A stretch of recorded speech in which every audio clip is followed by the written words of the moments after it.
Õiguskantsler Ülle Madise on teinud väga karmi kriitikat nende riigiasutuste vastu, kes saavad ehk natukene liiga lihtsasti inimeste isikuandmetele ligi.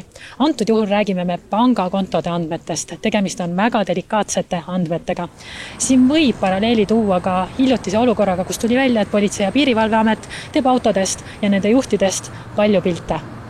Aga antud juhul on võib-olla isegi natukene karmim see olukord, sellepärast et inimeste pangakonto väljavõtteid on küsitud tuhandeid ja tuhandeid kordi. See info meile tõesti jõudis, et võetakse pangasaladust ja et vähemalt tundus, et rahapesu andmebürool ja võib-olla mõnel asutusel veel ei ole selleks seaduses luba. Ja hakkasime siis uurima esiteks seda, et kas tegelikult pangakontode infot on täitmisregistri ja seal see andmevahetuskihi kaudu võetud. Saime teada, et on võetud, siis vaatasime, et kas need asutused, kes inimeste pangakonto väljavõtteid, ehk siis infot selle kohta, et millised on olnud laekumised, millised on olnud väljaminekud, kaarditehingud ja nii edasi, et kas seadus seda lubab. Siin on tegemist 2020. aastal tehtud muudatusega, väga hea, et see on nüüd välja tulnud, kui seal on mingeid probleeme, me need kindlasti parandame ja olen tegelikult palunud, et terves haldusalas me vaatame üle kõik andmebaasidega seonduva, teeme auditi, et saaks ikkagi korra majja.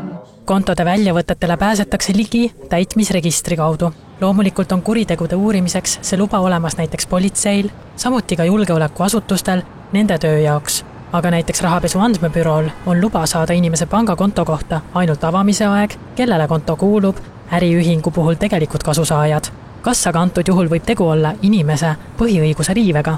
Kui ilma seadusliku aluseta nii tundlikku infot võetakse, siis inimese põhiõigusi tõepoolest rikutakse.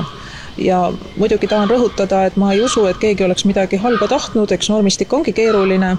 Igaüks teeb oma tööd ja õiguskantsleri töö on, et kui tuleb ikkagi välja, et seaduslikku alust ei ole, põhiõigusi on rikutud, et siis see ka välja öelda ja need väljaütlemised on avalikud. Nagu juba varasemalt öeldud, on tegu numbrituvastuskaameratega sarnase olukorraga. Ametivõimud on midagi teinud, ent rahvale seda kommunikeeritud pole. Kas on paralleel numbrituvastuskaameratega? Jah, selles mõttes on, et ka seal seadus niisugust õigust riigisisestel teedel igaks juhuks kõiki numbrimärke ja autos viibivaid isikuid üles pildistada ei andnud. Kas sellises olukorras võib olla oht ka andmete kuritarvitamiseks? Näiteks olukorras, kus kellegi tuttav ühes neist asutustest töötab ning seega oleks lihtne kellegi kohta näiteks finantsinfot koguda. Praegusel juhul ei pea andmete küsija oma päringut põhjendama. Mitte ükski ametnik Eesti Vabariigis ei tohi oma võimu kuritarvitada, mitte ükski, kui keegi midagi sellist kuskil on kunagi märganud, andke kohe teada.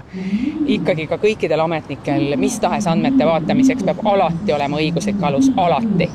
Teiseks, tõepoolest ligipääs pangasaladusele, seda tohib olla üksnes nii vähe kui võimalik, mitte kriipsugi ülemäära. Pangasaladus on äärmiselt oluline, umbes nagu terviseandmed tegelikult ja seal peab see olema tagatud loomulikult. Õiguskantsler tegi Riigikogule olukorra lahendamiseks mitmeid ettepanekuid. Madise palus Riigikogul hiljemalt septembri lõpuks läbi mõelda, kas on vaja senisest laiemalt ligipääsu pangakontodele, teha proportsionaalsuse analüüs, milline on kasu ning kuidas riskid maandada. Madise palus ka täitmisregistri põhimääruse kehtestamist ning järelevalvemehhanismide määramist. Inimloomus lihtsalt on selline, et isegi kui keegi ei taha halba, siis ilma sise- ja väliskontrollita, ilma uuriva ajakirjanduseta, ilma isiku vabadusteta kipub võim korrumpeeruma, kipuvad tekkima eksimused, lohakus